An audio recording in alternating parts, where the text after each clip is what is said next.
friends, welcome to another Tuesday Tale. I'm Miss Lynn, and today I'm going to tell you the story of the Frog Prince. One evening, a young princess put on her bonnet and shoes to take a walk by herself in the woods. She came to a cool spring of water that had a rose in the middle of it. She sat herself down to rest a while. She had a golden ball in her hand, which was her favorite toy, and she was always tossing it up into the air and catching it again as it fell. Then she threw it up so high that she missed catching it as it fell. The ball rolled away on the ground until it fell down into the cold spring of water. The princess looked into the spring after her ball, but it was very deep, so deep that she could not see the bottom of it. She began to cry and said, "Oh, if I could get my ball again, I would give all my fine clothes and jewels and everything that I have in the world."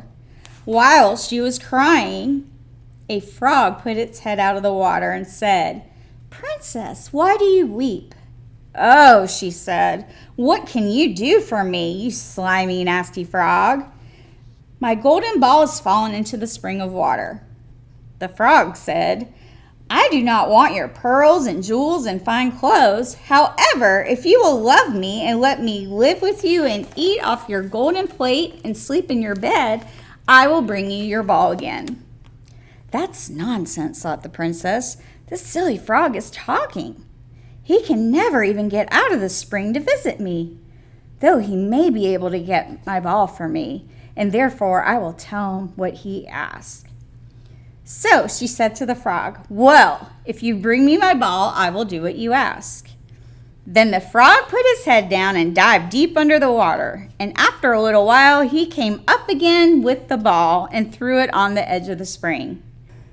As soon as the young princess saw her ball, she ran to pick it up, and she was so happy to have it in her hand again that she never thought of the frog, but ran home with it as fast as she could. The frog called after her, "Stay, princess, and take me with you, as you said." But she did not stop to hear a word. The next day, just as the princess had sat down to dinner, she heard a strange noise. Tap, tap, splash, splash, as if something was coming up the marble staircase. And soon afterwards, there was a gentle knock on the door, and a very little voice called out and said, "Princess, young princess, open the door for me. Don't you know what you said to me? Princess, young princess, open the door for me."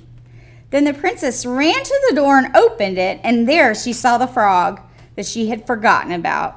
She was frightened and shut the door as fast as she could and came back to her seat at the table. The king, her father, seeing that something had frightened her, asked her what was the matter. "There's a green, slimy, nasty frog," she said at the door, "that lifted my ball for me out of the spring of water. I told him that he should live with me here, thinking that he could never get out of the spring, but there he is at the door, and he wants to come in." While she was speaking, the frog knocked again at the door and said, "Princess, young princess, open the door for me. Don't you know what you said to me? Princess, young princess, open the door for me." Then the king said to the young princess, "The frog helped you when you were in trouble. You must keep your promise and let him in." So she did. And the frog hopped into the room and hopped alongside her till they came to the table where the princess sat. "Please lift me upon your chair," he said to the princess, "and let me sit next to you."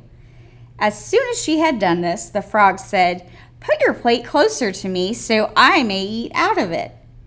She did this, and when he had eaten as much as he could, he said, "Now I'm tired. Carry me upstairs and put me in your bed."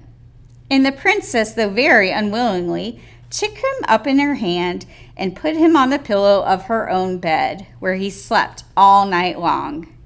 As soon as it was light the next day, the frog jumped up, hopped downstairs, and went outside of the house.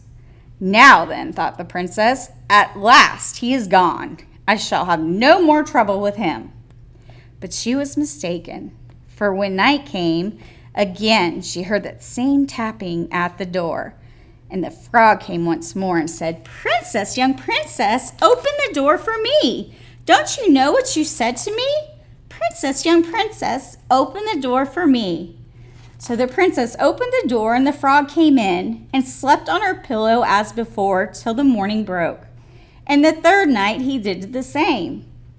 But when the princess awoke on the following morning, she was shocked to see, instead of the frog, a handsome young prince gazing at her with the most beautiful eyes she had ever seen, and he was standing there at the foot of her bed. He told her that he had been enchanted by a mean fairy who had changed him into a frog, and that he was to remain a frog until some princess should take him out of the spring and let him eat from her plate and sleep upon her bed for 3 nights.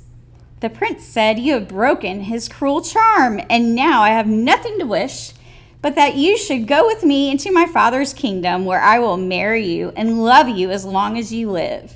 The young princess didn't have to think about it long and loudly said yes. They rode in a coach with 8 beautiful horses decked with plumes of feathers and a golden harness. They all set out full of joy for the prince's kingdom, where they lived happily ever after. The end.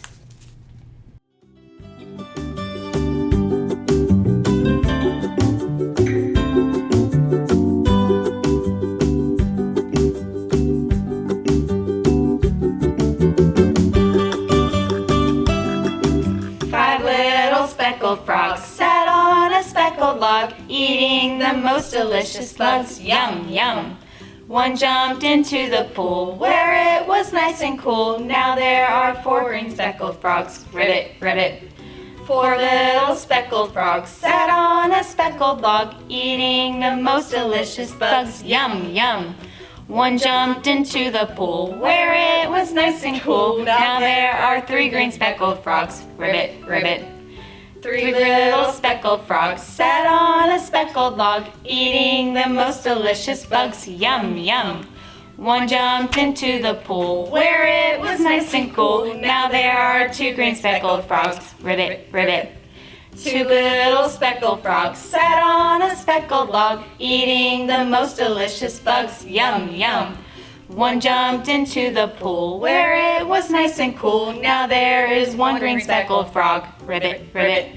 1 little speckled frog sat on a speckled log, eating the most delicious bugs. Yum, yum. One jumped into the pool, where it was nice and cool. Now there are no green speckled frogs. Ribbit, ribbit.